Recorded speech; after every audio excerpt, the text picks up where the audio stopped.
Seja bem-vindo ao Seminário de Teologia e Vida Cristã Palavra da Vida. Você está em mais um curso de teologia cuja proposta é fazer alargar o seu conhecimento na área teológica, um curso descomplicado, contextualizado, provocativo, reflexivo e que faça sentido para a nossa vida cotidiana, porque entendemos que não só a construção conceitual da teologia, respeitando as correntes da teologia construída nesses quase 2000 anos, mas isso só não é suficiente. Nós pretendemos que a partir do entendimento bíblico, dos conceitos esclarecidos, nós possamos reproduzir isso em uma espiritualidade no nosso cotidiano e nas relações. Seja bem-vindo a mais uma aula do curso de teologia do Seminário de Teologia. Na continuidade, na verdade, que nós estamos sobre o que precede os sinais da vida futura, é o que nós falamos na aula passada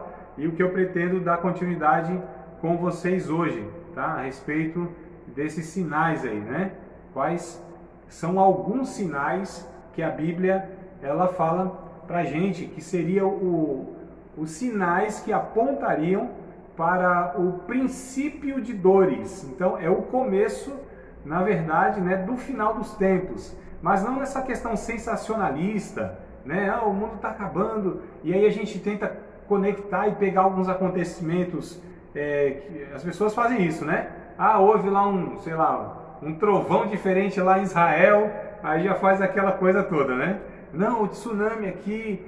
Então, não é bem por aí que a gente lida, tá certo? Com a escatologia na observação histórica dos acontecimentos, A observação histórica, na verdade, serve para que a gente entenda que a história está caminhando de fato para aquilo que a Bíblia diz que ela está caminhando. Nós não pegamos esses fatos históricos para confirmar o que a Bíblia diz. É o contrário, O que a Bíblia diz, aliás, esse fato histórico, apareceu os barbudos de Jeová lá. Não vai por uma câmera, vai pela outra, Ô Bergson, eu autorizei aqui, não sei porque não está conectando aí, mas vamos no vídeo compartilhado, tá? Tá ruim aí, Então, para quem não sabe, aqui tá a Trindade. O Pai, o Filho e no meio o intercessor Espírito Santo. Então, é o portador do Espírito Santo, Bergson é a habitação do Espírito Santo. Então, vamos lá, amados. Na continuidade, eu não sei se vocês lembram de onde nós paramos, o ponto que nós paramos. Inclusive, se vocês quiserem colocar alguma questão agora, fique à vontade, tá? Só estou tentando me achar aqui. Pronto, já me achei.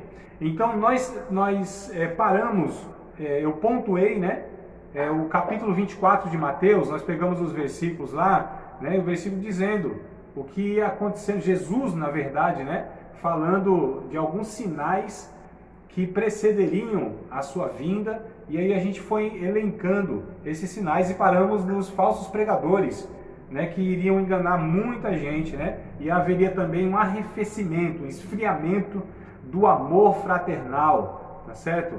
O próprio esfriamento da fé, embora a crença ela vá aumentando, a crença religiosa vai aumentando, mas a fé vai diminuindo, Em Lucas, Jesus diz isso: quando, pois, o Filho do Homem vier, achará fé na terra?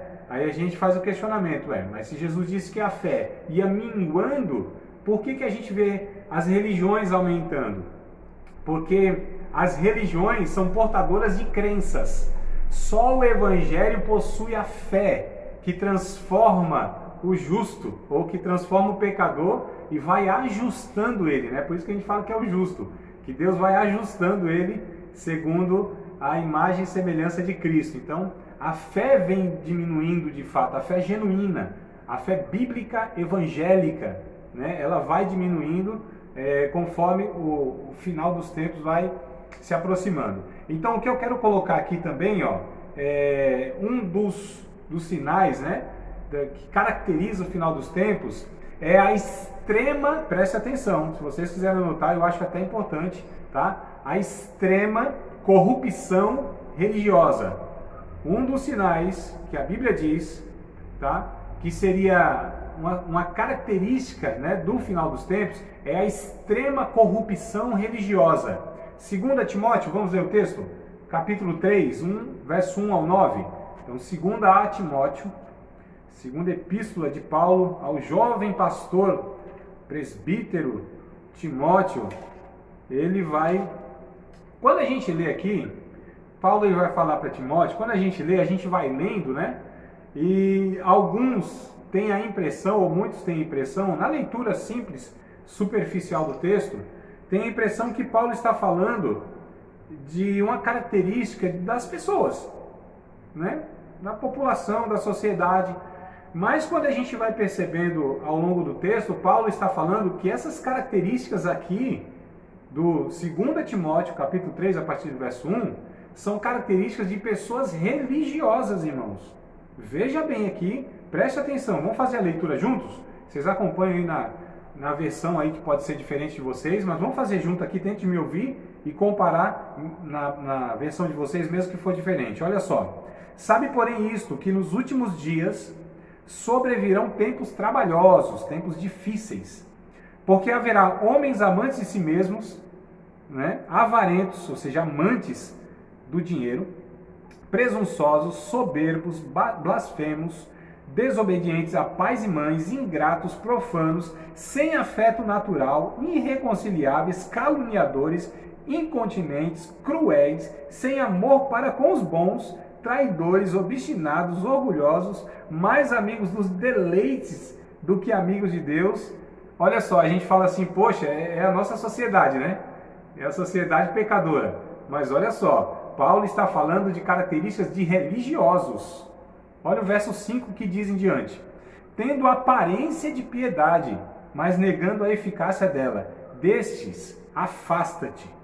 Porque deste número são os que introduzem pelas casas e levam cativas mulheres nécias, carregadas de pecados, levadas de várias concupiscências, que aprendem sempre, eles aprendem sempre, e nunca podem chegar ao conhecimento da verdade. Olha o que ele pega aqui como exemplo. E como Janes e Jambres, aqueles magos lá de Faraó, né, no tempo de Moisés, resistiram a Moisés, assim também estes resistem à verdade, sendo homens corruptos de entendimento e réprobos. Eita palavra ruim, viu? Essa palavra é malvados, né? Os malignos, malvados. Malvados quanto à fé. Não irão, porém, avante, porque a todos serão manifestos o seu desvario, como também foi daqueles. Então Paulo pega aqui essa extrema corrupção religiosa nos últimos tempos, né? E é o que a gente percebe de tempos para cá, né? A gente percebe lá na Reforma Protestante, houve uma grande corrupção universal, porque a igreja, ela como instituição religiosa que representava o evangelho, né, que foi chamado de cristianismo histórico, se corrompeu de tal maneira que houve a reforma. Tá? Nessa reforma, então houve um reavivamento, houve aí uma restauração, né, do evangelho, dos ensinos, dos valores do evangelho e tal, mas também não durou muito tempo. Alguns séculos depois, né, podemos colocar aí talvez 3, no máximo 4 séculos depois, já começou a evidência também de muitas instituições religiosas, elas foram se perdendo no meio do caminho e hoje, ou seja, talvez aí vamos colocar uns 50, 60, né, talvez 70 anos para cá, a gente vê a intensificação novamente da instituição religiosa corrompida, né, em um sistema que é bem semelhante ao que a gente viu, né, do cristianismo histórico, que a gente chama de romanismo. Então, infelizmente, hoje nós temos diversas denominações ou movimentos que eles eram até tidos como sérios, foram se corrompendo nas suas estruturas, fora outros movimentos que já nasceram corrompidos, né, que já foram fruto de divisão, de cismas, porque de fato o líder, o fundador, o principiador daquele movimento já era um corrupto, né? Eu digo em todos os sentidos da palavra, tá bom, irmão? Em todos os sentidos da palavra. Não é só corrupto ligado, né, como a gente liga a política, a corrupção a dinheiro, mas corrupto em vários sentidos, a corrupção moral, a corrupção ética, a corrupção teológica, a corrupção também, né, econômica ou financeira. Então a gente vê que é uma característica que nós estamos presenciando para quem faz uma leitura mínima, tá certo? Para quem tem um discernimento mínimo, a gente tem que fazer essa leitura, né? Até mesmo para nós nos guardarmos e nos protegermos.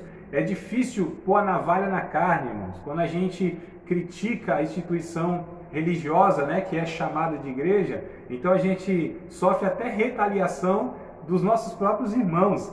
Eu não estou dizendo de uma postura murmuradora, uma postura crítica que ela não constrói absolutamente nada. Eu estou falando daquilo que Paulo nos alerta nas suas cartas, dizendo que nós precisamos pôr à prova aqueles que falam em nome de Deus, que a gente precisa provar os espíritos, que a gente precisa julgar as profecias, né? É esse exercício de discernimento bíblico-teológico e espiritual que nós precisamos ter no âmbito individual e coletivo. Então isso é para a nossa própria proteção. Existe sim uma postura, a gente sabe, de malhar a igreja, que são algumas pessoas também que não têm compromisso nenhum com Jesus. Então mete o pau na igreja, né, falando aqui num palavreado bem popular, né, criticam a igreja de fora, não contribuem para nada, são murmuradores, gente que está de fora. Eu digo, nós que estamos dentro, né, do movimento, nós precisamos ser uma voz profética, no sentido de denunciar o erro, mas a verdade em amor, é isso que a Bíblia nos ensina, tá? Então só para a gente identificar aqui essa extrema corrupção religiosa nos últimos tempos. Tem uma linha teológica, amados, eu não sei se eu falei com vocês no começo dessa matéria, mas tem uma linha teológica que vai interpretar as 7 igrejas lá do livro de Apocalipse, né, capítulo 2 e 3, aquelas 7 igrejas lá, como sendo 7 períodos. É uma linha teológica, tá? Não estou falando que é a correta, que é a única e tal, né? Mas é uma possibilidade. Eu acho interessante alguns pontos. E o que acontece? E eles entendem, né, quem segue essa linha teológica, de interpretar que cada igreja corresponde a um período histórico da igreja, tá bom? Lá a gente vê a última igreja, que é de Laodiceia, é isso, né? De Laodiceia, vocês me confirmam aí que de vez em quando dá eu confundo aqui, troco as bolas, acho que é de Laodiceia, né? A última igreja tem a Filadélfia e Laodiceia. Então essa de Laodiceia, as características dela é que é uma igreja morna, uma igreja que ela é abastada financeiramente, ela é até influente na sociedade, mas ela não tem vigor espiritual, pureza espiritual, né? Essa igreja que ela é de conveniência, é uma igreja que coabita com os valores mundanos, né? Ou seculares, como alguns querem usar o termo.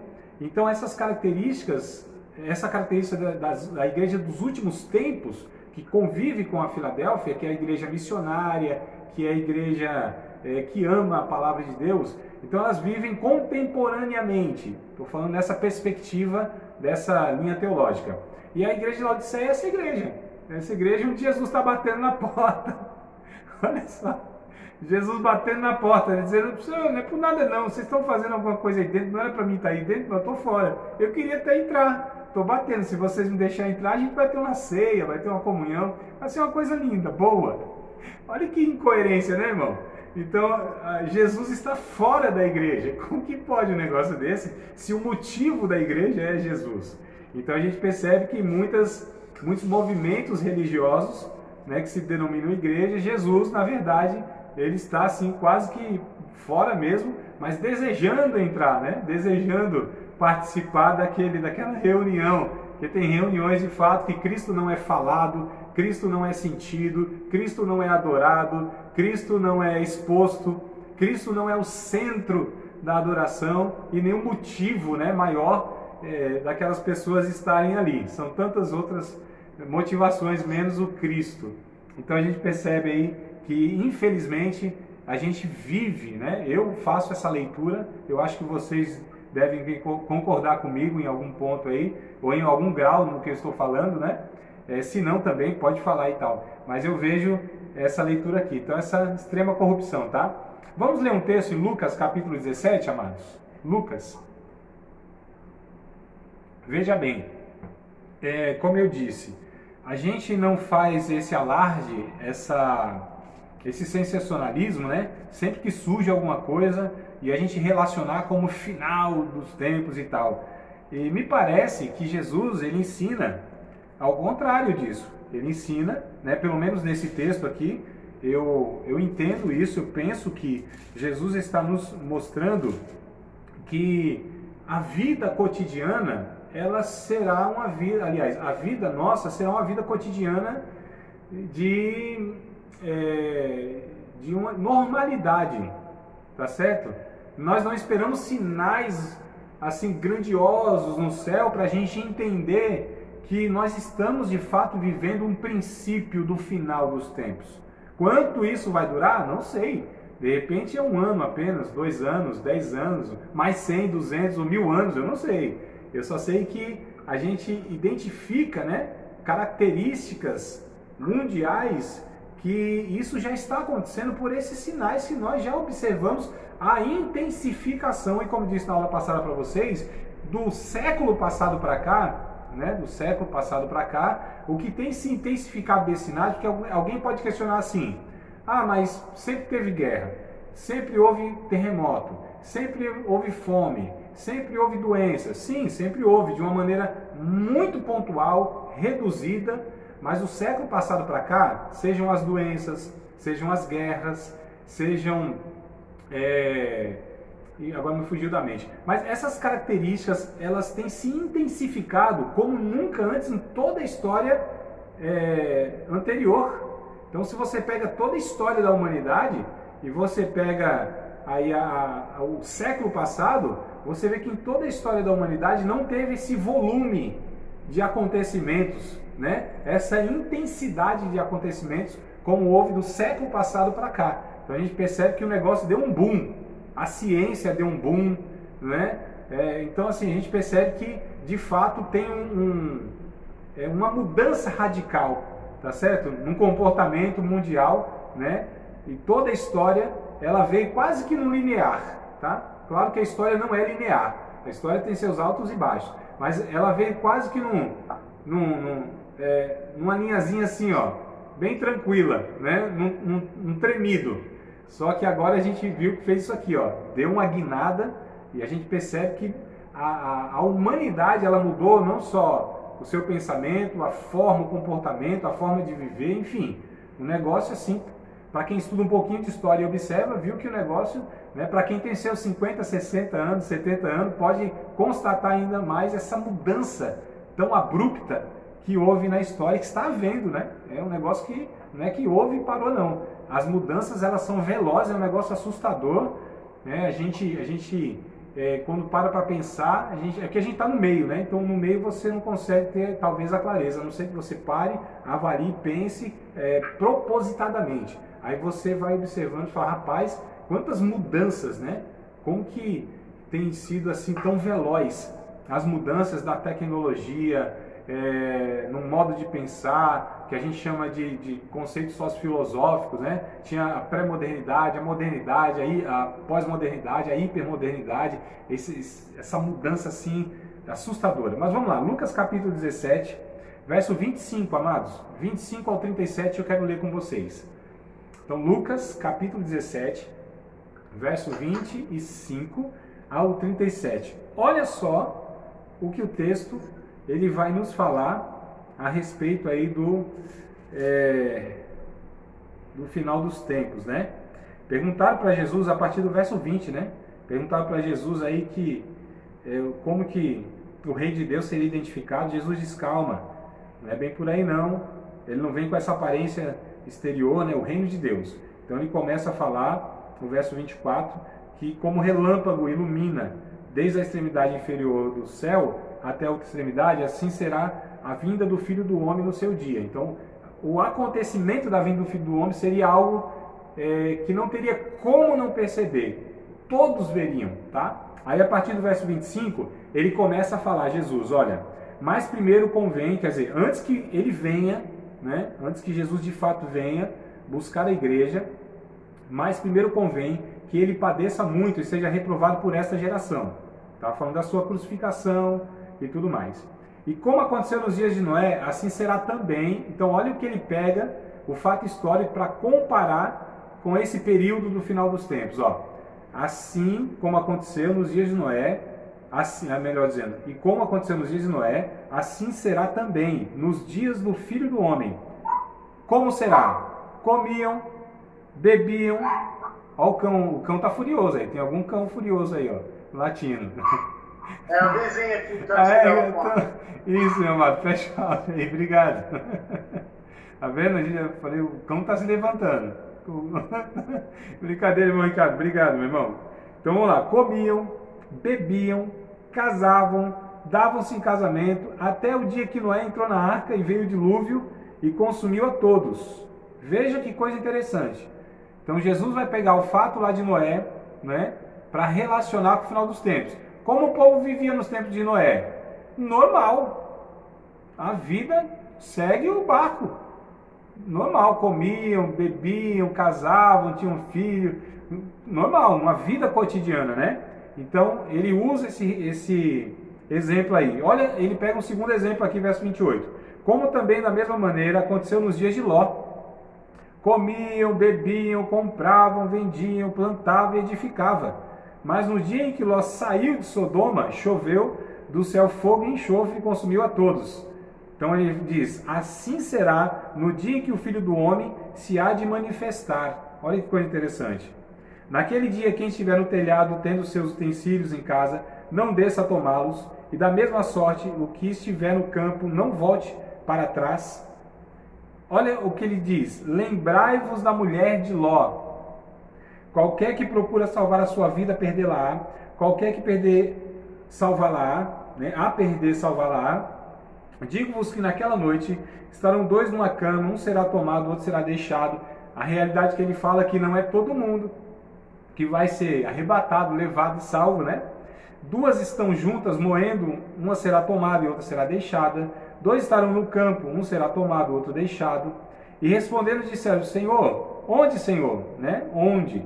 E ele disse, onde estiver o corpo, aí se ajuntarão. Eu não sei se a versão de vocês está águia, mas essa águia aí é uma tradução pior que tem no mundo, tá? Não é águia não. Entenda como abutre, urubu, corvo, menos águia. Tá bom, irmão? Então essa tradução águia aí, ela é ruim.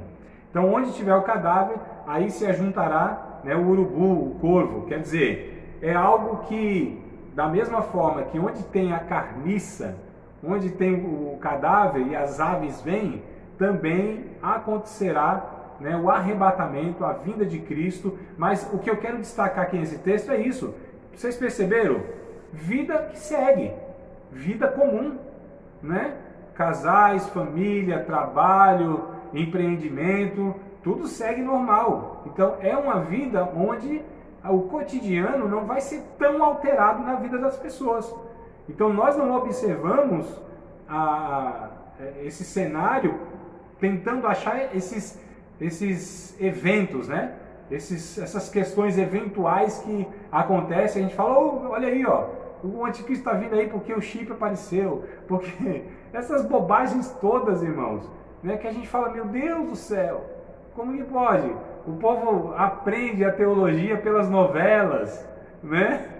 Aí pelos filmes de Hollywood, aí fica difícil, né, irmão? Então, aí tá as novelas aí que não me deixam mentir. As novelas aí, entre aspas, bíblica, né? Essas novelas aí que o povo chega assim, nossa, professor, é assim mesmo que vai acontecer? Aí eu falo, não, irmão, não tem nada a ver. Isso é ficção, é teologia popular, é a cabeça lá do cabra lá que Bíblia não estudou nem um pouco, né, para fazer o contexto lá e tudo mais. Então é por isso que fica essa coisa doida na cabeça de muitos irmãos. Mas a gente percebe que há sinais sim, há evidência sim, mas não essa coisa assim. Eu vou usar uma palavra aqui do Nordeste, tá certo? Não sei se vocês vão conhecer. Essas coisas estrambólicas, tá certo? Quem conheceu o que é estrambólico aí diz glória a Deus. Eu conheço língua estranha. Aí, tá vendo? Estrambólica, né, irmã? É que os crentes aqui interpretam a língua estranha, tá vendo? Então vamos lá, amados, na continuidade aí. Oi? Diga, não entendi, irmã Joselma, diga. Língua de pernambucano. Exato, do meu Pernambuco, graças a Deus. Sou pernambucano, louvado seja o nome do Senhor por isso. Né? Vamos lá, meus queridos, na continuidade aqui.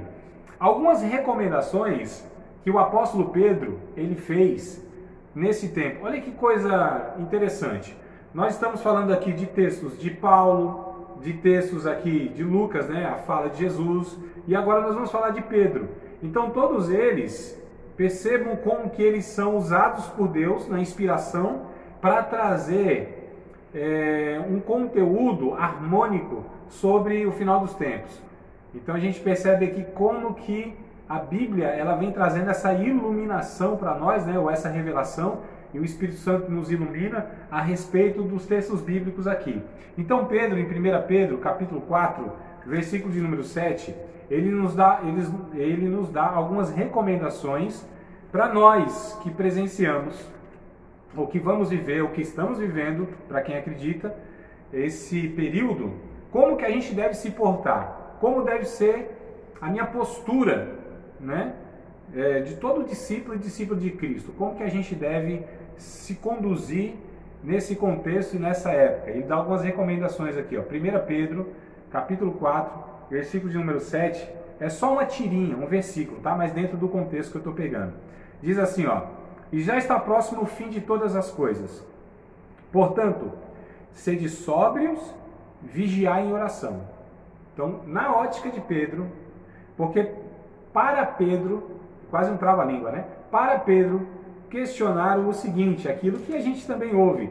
A gente sempre ouviu aí que desde sempre tem esse negócio de fim do mundo e tal, desde que me entendo por gente, meu pai, meu avô, sempre falava esse negócio que o mundo está acabando. Não está acabando coisa nenhuma.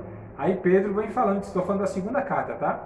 E ele vem falando então que não, a promessa do Senhor ela não tarda, né? E nem falha, como diz alguns aí. Mas ele diz, tem alguns que ignoram de fato isso. Mas ele disse assim, olha, o tempo está próximo. Então ele está aqui na verdade falando na perspectiva escatológica, né, da proximidade, porque ele vai falar, um dia para Deus é como 1000 anos, e 1000 anos como um dia. Então, quando eles falam de escatologia, eles falam numa perspectiva de Deus, numa perspectiva eterna, e não numa cronologia meramente histórica nossa. É interessante a gente observar isso, né? Então, quando fala próximo, próximo para nós não é o mesmo que próximo para Deus, né? Então, para Deus sempre é próximo, porque Deus ele trabalha na ótica da eternidade. Então, o tempo é relativo, né? O tempo é inexistente, na verdade, da perspectiva da eternidade. Por exemplo, quando nós lemos Daniel, lá em Daniel, aí o anjo lá, se não me falha a memória, vai falar, Daniel, sela as palavras desse livro, porque o tempo ainda vai demorar. Mas quando a gente lê o Apocalipse, por exemplo, o João falando, diz, olha, o tempo está próximo, né? Mas esse próximo para nós já dura 2000 anos. Mas como eles estão falando da perspectiva escatológica na ótica de Deus, então o próximo é próximo mesmo, pode acontecer a qualquer momento. E ainda nós que estamos trabalhando essa ideia de que esses sinais que são necessários serem cumpridos para que Cristo volte, esses sinais, pelo menos na minha leitura, já estão cumpridos, né? Esses que nós estudamos aí, Mateus 24, já foi cumprida, né? Já foi a necessidade desses sinais aparecerem, já não tem mais, porque eles já apareceram. Então, no meu entendimento, é possível que Cristo venha a qualquer momento, é possível que não dê tempo de nós acabarmos essa aula, é possível que não dê tempo de você acordar amanhã de manhã e fazer seus planejamentos, é possível que, né, a gente não tenha mais a próxima aula, é possível que nesse ínterim, nesse ato, Jesus vem e leve-nos para a eternidade, né? Deus queira, irmãos. Por um lado, Deus queira. Por outro, não, porque eu gostaria que muitas pessoas ainda tivessem conhecimento da verdade. Mas eu, como salvo, eu devo ansiar e tem que ser. A gente não quer morrer, mas a gente quer ver Deus, né? A gente só não quer ir pela via da morte, né? Ninguém quer morrer, né? Eu quero ver Jesus, eu quero ver Jesus. Aí quando vê a morte, a pessoa fica apavorada. É que ninguém quer passar pela morte. Eu quero ser igual Paulo, né? Paulo disse, nós que estamos vivos seremos arrebatados. Então eu espero assim, de olho bem aberto, ser arrebatado, tá certo? Não tenho medo muito de altura, então eu vou subindo assim, com o olhão aberto, vendo tudo. Vai ser muito rápido. Mas vamos lá, as besteiras à parte aqui, deixa eu voltar para o texto bíblico. Professor. Pode falar. Você é preterista? Sim, pode falar, meu amado. Você é preterista? Ah, tá, vamos lá. Olha, eu acredito, apesar de eu entender que é possível outras linhas teológicas, eu não desconsidero, né? Não é que eu tenho uma preferência que eu descarto as outras. Eu tenho uma preferência porque até o momento eu sou mais convencido de alguns textos, né? Mas não é que eu falo, não, a minha posição é a única. Não, essa posição para mim agora, ela é mais convincente. Mas eu não descarto e eu sei, inclusive, que nenhuma linha teológica ela é completa, tá certo? Então, assim, eu posso ter uma preferência mais por certa linha teológica, por ter alguns textos que para mim são mais claros, mas eu entendo que outra linha teológica tem alguns pontos de vistas que eu assumo eles também, né? Então, assim, quando você fala assim, você é preterista? Sou, mas não desconsidero também a outra linha teológica. Então, eu acredito que a igreja não irá passar pela grande tribulação, né? Eu acredito que ela será arrebatada antes. Eu acredito no milênio como sendo literal, tá certo? Mas essa questão, eu estou falando de uma posição minha, mais uma questão pessoal. Mas como professor, eu preciso expor para vocês que as outras, ou pelo menos a outra linha, né, são duas principais, né? Tem uma terceira tal que a gente descarta, né? O pós-milenismo é uma coisa que eu acho que não é possível de jeito nenhum, mas o amilenismo e o pré-milenismo, eu acredito que são possíveis interpretações, né? Então eu, como professor, preciso ensinar, no caso, as duas linhas teológicas. Então eu evito sempre, por exemplo, dar as minhas opiniões pessoais, né? Geralmente, isso aqui é o que pensa essa corrente, essa aqui é o que pensa essa corrente. Aí o aluno falou, para mim isso aqui convence mais, vamos embora, não tem problema, né? Mesmo porque eu acho que a teologia não deve ser a imposição do professor, a teologia deve ser as abordagens possíveis. A gente só descarta a heresia, né? Aqui a gente fala, não, isso aqui, meu irmão, não tem como, não tem jeito, aí nem eu, nem outros que pensam diferente de mim vão concordar, né? Mas eu sou convencido de que a igreja será arrebatada antes, de que o milênio é literal. Mas tem aquela conversa, né? Que estava o preterista, o amilenista e o pré-milenista conversando, né? Ah, Jesus vai vir assim, Jesus vai vir assado. Aí Jesus veio e arrebata os dois. Aí um olhando para o outro, você não disse que era assim, não disse que era assim, não disse que era assim. Então, no final das contas, o que importa é ser levado para o céu. E a linha teológica a gente nem sabe ao certo, né? Quem vai estar correto. Principalmente quando se fala do conceito da escatologia, a certeza que a gente tem é que a gente não tem certeza nenhuma. Exato. Essa é a verdade. Exato. Só que, assim, então, o senhor, como sendo preterista e pré, o senhor também parte do pressuposto, o senhor é dispensacionalista. Não, então, aí tá vendo como que é a coisa? Quando a gente, irmão Ricardo, é por isso que eu não gosto assim de falar, eu sou isso, por quê? A gente coloca um rótulo, que esse rótulo ele vem com um pacote, né? Então, assim, se você é preterista, você é pré-milenista, você é dispensacionalista e tal, não. Eu acredito que é possível nós extrairmos de cada linha teológica aquilo que é mais próximo. Então, eu não gosto de falar assim, não, eu assumi um rótulo, né? Eu sou isso aqui. Não, eu acredito que tem mais evidência dessa linha teológica que eu entendo que é mais próximo da Bíblia. Mas dessa outra aqui, eu entendo que isso aqui se adequa mais. Quando a gente coloca sempre pacotes fechados, aí a gente reduz muito, né? Quando a gente fala do calvinismo e arminianismo, por exemplo, eu acho que tem uma terceira via. Como também eu acho que tem uma terceira via sem essas duas principais. Eu acho que a gente é possível, em alguns pontos, convergir. Você entendeu? Por exemplo, eu não acredito no dispensacionalismo. Também o pré-milenismo, o pré-milenismo que eu acredito, é diferente desse que está por aí. Como, por exemplo, na soteriologia, eu acredito no arminianismo wesleyano, né? Não é nem o arminianismo, nem o calvinismo. Então, assim, eu não sou um cara que eu fecho um pacote numa visão teológica, né? Talvez alguns falem assim, André, então você é sempre em cima do muro? Eu acho que não existe uma teologia, a teologia é feita a lápis. Não existe um sistema, né? Nem na soteriologia, nem na escatologia, que são as duas áreas mais críticas, né, de discussão. Eu não acho que tem assim um sistema que abarque tudo. Porque aí, como você falou, a gente na verdade percebe que a gente não sabe. Tem muitas questões que a Bíblia deixa em aberto, né? E aí são duas verdades, muitas vezes, como a linha do trem, que vão caminhando juntos. E como a linha do trem vai caminhando junto, lá no final a gente vê elas se encontrando, que é na eternidade que a gente vai ter algumas respostas, né? Então eu gosto sempre de estar pensando, refletindo. Às vezes é possível que eu tenha uma opinião hoje e amanhã eu falo, irmãos, eu tinha essa opinião até ontem, mas hoje eu tenho essa aqui. E eu não vejo problema nisso, né? Eu vejo problema em a gente, às vezes, negociar ou pensar diferente em bases essenciais da fé. E eu não vejo a escatologia, o sistema que trabalha a escatologia, nem o sistema que trabalha a soteriologia, como bases essenciais da fé.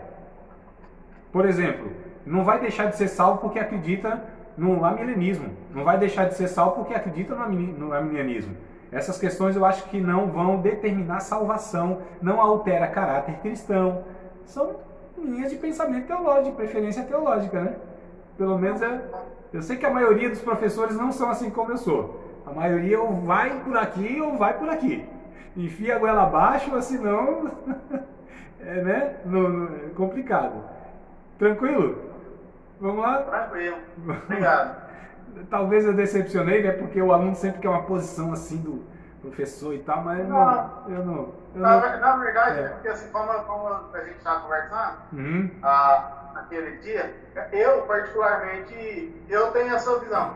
Eu sou milenista, porém eu não sou adepto do pedobatismo. Sim, Só que aí, o que acontece? As pessoas já me criticaram. Poxa, mas se você é milenista e não é adepto do pedobatismo, você não... Deu uma travada lá no Ricardo agora. Olha aí, ó, tá vendo? Eita.